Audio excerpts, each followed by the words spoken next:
Sem Renata Kosec, županja občine Domžale.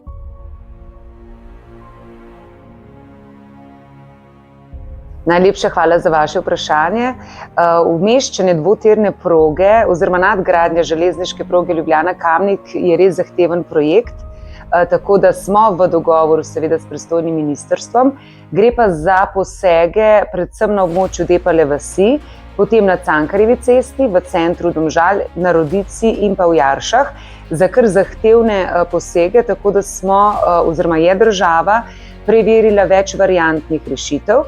Namreč najbolj je pereče vprašanje glede centra Domžal. Tu ima država predlog, da ostane železnica na nivoju in da se vzpostavi v bistvu podhod za pešce in pa tudi, da se cestišče uvrsti pod nivojem železnice, s čimer se seveda občina Domžale ne strinja. Ni se tudi strinjal prejšnji mandat, torej v letu 2021, je občinski svet sprejel sklep, da se poglobi železnica. Tako da jaz verjamem, da bomo z državo našli skupno rešitev. Skupaj seveda iščemo primerno rešitev na vseh teh območjih, ki sem jih naštela, tako da se v kratkem, verjamem, dobimo tudi na sestanku. Prejeli smo tudi več vprašanj občank in občanom glede novih gradenj krožišč. Krožišče tu pri občinski stavbi do nadaljnjega je ta projekt zaustavljen ravno zaradi umestitve dvotirne proge čez mesto Domžale in pa gradnja krožišča pri hotelu Krona. Ta je tudi začasno projekt zaustavljen zaradi gradnje tretjega pasu na avtocesti.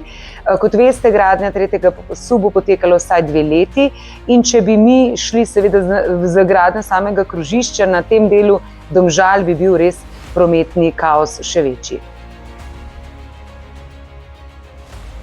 Urejanje vseh vodotokov je v pristojnosti države oziroma koncesionarja Hidrotehnik.